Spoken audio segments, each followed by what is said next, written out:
All right, folks, Yishai Fleischer here, broadcasting from Judea.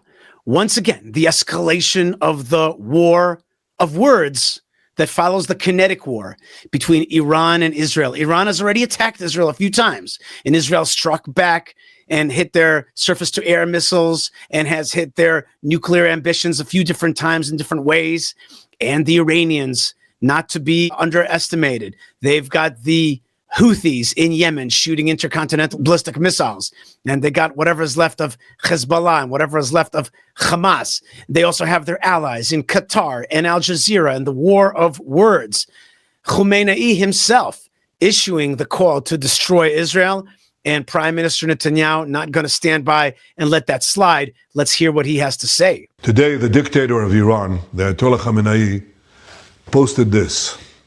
The title is, "Why must the Zionist regime," that's Israel, "be eliminated from the region?"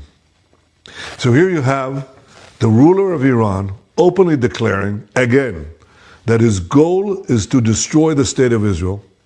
And the most brazen thing about this is that he issues this while he's supposedly negotiating peace with the United States. Well, Israel will not be eliminated. What must be eliminated is Iran's axis of terror and its nuclear weapons program, not only for the sake of Israel, but for the sake of our entire region and for the sake of peace in our world.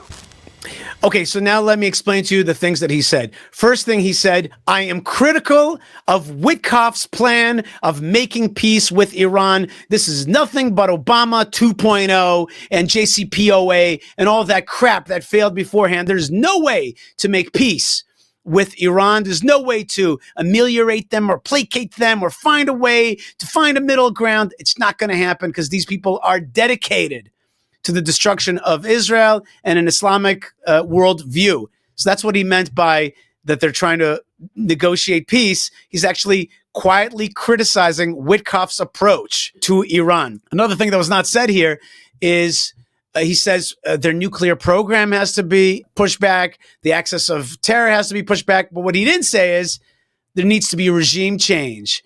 You know, Prime Minister Netanyahu, God bless him, he's been fighting this war in different ways for 25 years and yet has not yet achieved total victory.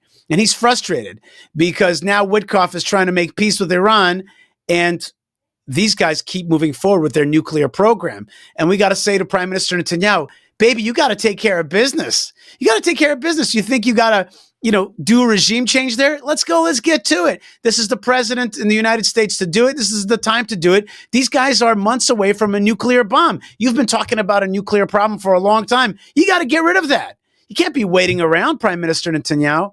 Also, the lack of clarity that has come out of Israel about policy vis-a-vis Iran is frustrating. I'll give you an example. Gaza.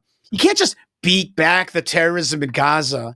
You can't put in another proxy of terror like the Palestinian Authority to control Gaza. You got to take it over. You got to govern it. You can't be wishy-washy. You can't be like, well, you got to get rid of that axis of terror. You got to really get rid of the axis of terror and replace it. Listen, Prime Minister Netanyahu, here's a secret. It's all about erase and replace. It's all about who is going to erase who's going to replace who. It's either jihadism is going to rule this region or Israel is going to govern in its land, be strong, push back, create Abraham Accords, and create a peaceful region based on Israeli strength and mutual interests with so-called moderate Arab states, but basically states that don't want to be taken over by jihadism and Iran. So it's time for action. It's time for action. And I get your words, and I'm glad you're pushing back in Iranian words. But those guys are great at words, and they got Al Jazeera and they've got Campus. They've got a lot of words behind them. They've got Haaretz newspaper and the New York Times and CNN. We got to take care of business by laying out with clarity a plan for the future of this region. It's not just a plan of without terrorism. It's got to be with something. Something has got to fill that power vacuum. You want to get rid of the jihad? You got to put in Israel to replace it. I hope Prime Minister Netanyahu, follows that war of words with a kinetic war, but also with a plan and words that will give us a vision for the future. Not just get rid of the bad guys, but replace the bad guys with something that makes sense, and that is a bigger Israel. A bigger Israel will bring peace to this region. All right, folks, if you believe in what we're doing, please support our show. buymeacoffee.com/Yishai. It's easy. And it makes sense. And we're so thankful for it. And it makes a difference. And we got to broadcast truth because the bad guys are broadcasting on the level of Al Jazeera. We got to be that big. So please help us out by supporting our broadcasts. And also, if you want to see the land of Israel grow and you want to see the Torah of the land of Israel grow, fightforisrael.org, because you're a fighter for Israel. God bless you wherever you are. Stay tuned, stay strong, stay connected, and stay blessed from the land of blessings. Lots of love from the land of Israel, and shalom.